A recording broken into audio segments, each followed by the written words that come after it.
বাড়ি থেকে বেরোতে না বেরোতেই বেরু বাড়ি। দমদম থেকে প্লেনে চেপে দেখতে না দেখতেই একেবারে পাকিস্তান সীমান্তে এসে হাজির। সীমানা নির্দেশক কাঠের খুঁটি পোতায় বিরাট এক কন্ট্রাক্ট পেয়েছিলেন হর্ষবর্ধনরা। তারই তদবির তদারকে তাদের দুই ভাইয়ের প্লেনে চেপে এই বেরু বাড়ি আসা। অনেক টাকার আশা, কিন্তু আশায় বুঝি ছাই পড়ে যায় শেষটায়। বেরু বাড়িতে নামতেই খবরটা পেলেন পাকিস্তানের পশ্চিম সীমান্তে লড়াই বেঁধে গিয়েছে ভারতবর্ষের সঙ্গে। ঘোরতর সংগ্রাম শুরু হয়ে গেছে সে ধারটায়। আর এ ধারেও এই পূব সীমান্তেও পাকিস্তানি সাত সাত জব শোনা গেল। চোখেও পড়ল সঙ্গে সঙ্গে, বলতে কি বুম বুম বুম বুম। ঘন ঘোর গর্জন হতে শুরু হলো, ঘন ঘন ঘোর গর্জন। আর আওয়াজের সাথে সাথেই বোমারও বিমানের কুচকাওয়াজে ছেয়ে গেল সারা আকাশ। যেই না দেখা যেমনি না শোনা, গোবর্ধন অমনি চিৎপটাং হয়ে পড়েছে এবং দাদাকেও ভূমিশয্যায় আহ্বান করেছে তৎক্ষণাৎ। চটপট শুয়ে পড়ো দাদা, দেখছো কি দাঁড়িয়ে? শুয়ে না পড়লে বুমিয়ে দেবে যে, বুঝছো না? Boom boom boom boom. বলতে না বলতে আকাশবাণীর মধ্যে গোবর্ধনের আমন্ত্রণপত্রের প্রতিধ্বনি শোনা যায়।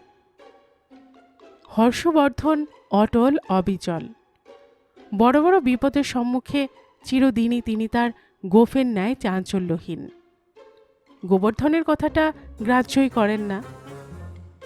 হ্যাঁ, শুয়ে থাকবার জন্য এখানে আসা কিনা আমাদের? অমন কত বুম ব্যাম হবে, কত কি হবে, শুয়ে থাকলেই চলবে কি না? পয়সা উপায় করা চারটিখানি নয় ভাই। যখন এই বেরু বাড়িতে পা দিয়েছি তখন বলতে গেলে প্রাণ হাতে করে বেরিয়েছি। পকেটে নিয়েই বসে আছি প্রাণ। দরকার হলে এই তুচ্ছ প্রাণের বিনিময়ে পকেট ভর্তি করে টাকা নিয়ে বাড়ি ফিরব, এই বেরু বাড়ির থেকে, বুঝলি? তোর মতন শুয়ে শুয়ে ল্যাজ নাড়া আমার কম্য না। বুবুম বুম বুম বুম।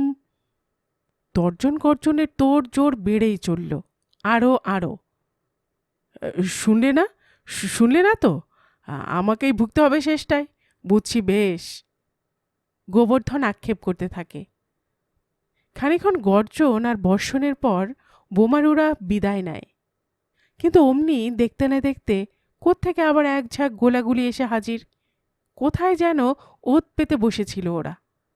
দাঁড়িয়ে উঠতে না উঠতেই গোবরা আবার চারিয়ে গেছে মাটিতে, চার হাত পা চার কোণে ছড়িয়ে দিয়ে। মাটি করলে, মাটালে, দাদাটাই মাটালে দেখছি। শুয়ে শুয়ে ফোঁস করে সে, মাঠময় করে ছাড়লে তুমি। কেন বকবক করছিস বলতো? হর্ষবর্ধন ধমক লাগান। বকর বকর করতে ভাল লাগে তোর? আর রক্ষে নেই গো দাদা, বেশিক্ষণ আর বকতে হবে না আমায়। কি গোলাগুলির তোর রে বাবা, তোমার গালাগালির জোরকে হার মানিয়ে দেয়। আরই ভোয়া দাদা, আরই ভোয়া।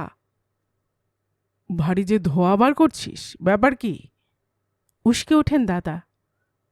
ধোয়া নয় দাদা, ভোয়া, আরই ভোয়া। আরবি ফার্সি ঝাড়ছিস আমার কাছে? গোসা হয়ে যায় দাদার। বিদ্যে ফলানো হচ্ছে? সে কথার কোনো জবাব না দিয়ে কাতর স্বরে গোবরা পুনরুক্তি করে, হাড়ি ভোয়া দাদা, হাড়ি ভোয়া। আড়ি দিচ্ছিস আমার সঙ্গে? গর্জন করে ওঠেন হর্ষবর্ধন। বটে? আড়ি নয় দাদা, আড়ি, আড়ি ভোয়া। তার মানে? তার মানে হচ্ছে বিদায় নিচ্ছি তোমার কাছে। ইংরেজিতে ওর মানে হচ্ছে গুড বাই। ফরাসি ভাষায় তাই হলো গিয়ে আরই ভোয়া। ফরাসি বলো আর ফার্সি বলো, একই কথা। কোন বইয়ে পড়েছিল বা কার কাছে শোনা কে জানে। মৃত্যুর মুখোমুখি শুয়েও বিদ্যে জাহির করার এই সুবর্ণ সুযোগ সে ছাড়ে না, ছাড়তে পারে না।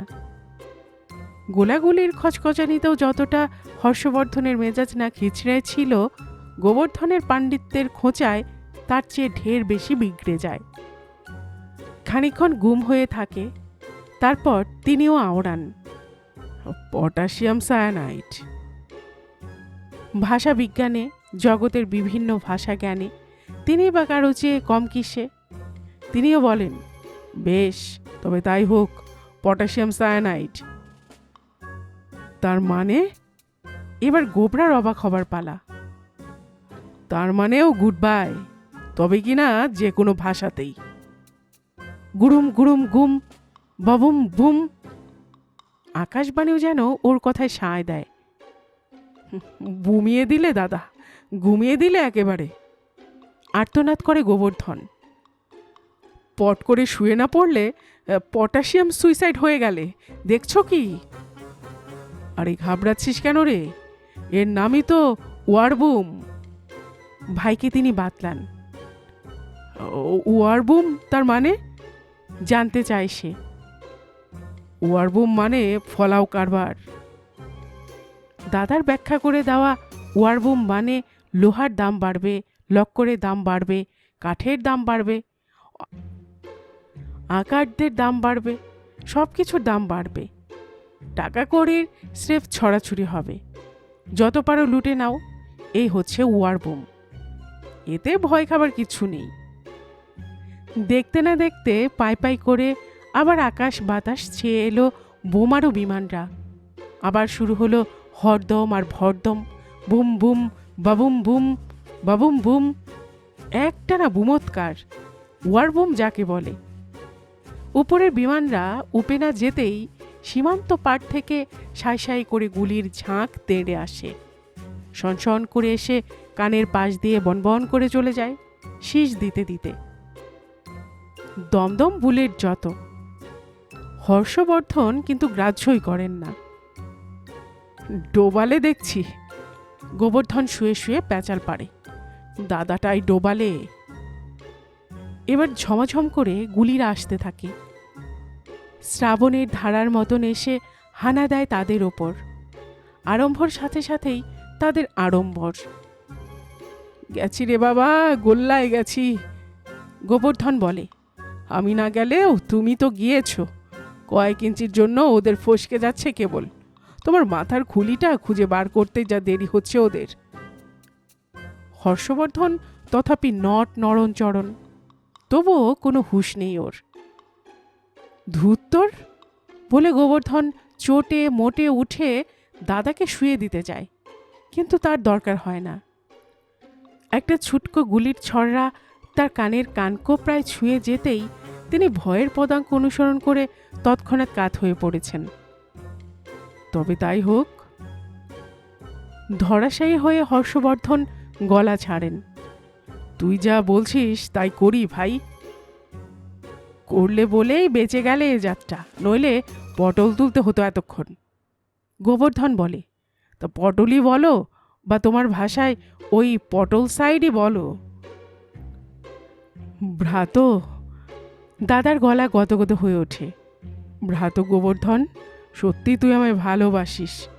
আমার জন্য প্রাণ দেওয়া তোর পক্ষে কিছু না, আমি জানি। কিন্তু তার চেয়েও বড় কথা, তোর নিজের জন্য আমার প্রাণটা তুই বজায় রাখতে চাস। চাই না ছাই। গোবর্ধন গজগজ করে। কেন? তুমি বলে কি আমি পিতৃহীন হব, অনাথ হয়ে যাব একেবারে? তুমি কি তাই ভাবো? আমার তিন কুলে কেউ আর থাকবে না? সে গজরায়।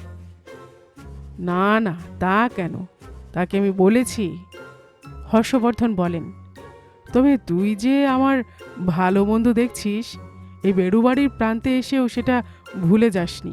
সেটা কি কম বড় কথা রে? তোর পক্ষে কি কম প্রশংসনীয়? ভালো মন্দ না কচু, স্থানে অস্থানে একটা গুলি এসে লাগলে কি হতো তোমার খেয়াল আছে তার? বড় জোর মারা যেতাম, এই তো, তার বেশি তো আর কিছু নয়। তার জন্য আমি ভাবি না, কিন্তু তুই যে এতখানি আমার জন্য ভেবেছিস, এতে আমি মর্মান্তিক কাবু হয়ে গেছি। মর্মে মর্মে মরে আছি বলতে কি, আমি যাতে মারা না যাই তাই ভেবে ভেবেই না তুই এতটা কাহিল। মারা গেলে তো বাঁচতুম। গোবর্ধন বাধা দিয়ে বলে, সেই কথা আমি ভাবছিলুম কি না, কিন্তু খুন না হয়ে জখম হতে যদি কি দশা হতো আমার, সেটা ভেবেছ? দৈবাত তাই যদি হতে, তবেই তো হয়ে গেছিল আমার। তাহলে তোমার ওই পাক্কা 3 মণ কাঁধে করে 7 মাইল দূরের হাসপাতালে আমাকেই বয়ে নিয়ে যেতে হতো তো। তাহলে তোমার ওই পাক্কা 3 মণ কাঁধে করে 7 মাইল দূরের হাসপাতালে আমাকেই বয়ে নিয়ে যেতে হতো না? বাবা গো, সে কি চারটিখানি? তাহলে তো গেছিলাম, সুখ আর ধরতো না আমার। হর্ষবর্ধন চুপ করে থাকেন। গোবরার বক্তব্যটা হৃদয়ঙ্গম করতে তার সময় লাগে। তারপরে বিশদভাবে সেটা বুঝতে পেরে তিনি গুম হয়ে যান আরও। নিজের কলেবরের দিকে দৃকপাত করে অবশেষে একটা দীর্ঘ নিঃশ্বাস ছেড়ে ক্ষুণ্ণ স্বরে তিনি বলেন, ওরকম বইতেই হয়। যুদ্ধ তবে বলেছে কেন? ভারী ভারী যুদ্ধের বোঝা কি কম নাকি? তার মুখ থেকে কেবল এই কটি কথা বেরিয়ে আসে, আর্তনাদের সুরে বার হয়। যুদ্ধ তো ভারী, জবাব দেয় গোবর্ধন। তুমি নিজে কেমন ভারী সেটা তো দেখো না। খেয়ে না খেয়ে যা একখানা লাশ বানিয়ে তুলেছ নিজেকে। বলতে কি তুমি এই যুদ্ধটাকে আরো ভারী করে তুলেছ দাদা। গোবর্ধনও একটা দীর্ঘ নিঃশ্বাস ফেলে দেয়। তাহলে তুই যখন হালকা থাকতে চাস, আমার বোঝা বইতে যখন এতটাই তুই নারাজ, বেশ তাহলে। হর্ষবর্ধন একটু থামেন। অন্তিম স্বরে চূড়ান্ত ব্যঞ্জনা দিতেই তিনি থামেন। তারপর অতি করুণ কণ্ঠে তার শেষ বিদায়বাণী উচ্চারিত হয়। তবে তাই হোক ভাই, তাহলে পটাশিয়াম সায়ানাইড, চিরদিনের মতোই ওই পটাশিয়াম সায়ানাইড। বলে মাটির উপরে মুখ ফিরিয়ে তিনি পাশ ফিরে শোন।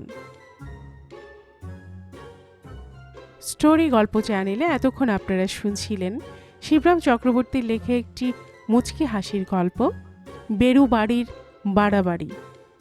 আর এতক্ষণ গল্প পড়ে শোনাচ্ছিলাম আমি রোমানা নুপুর।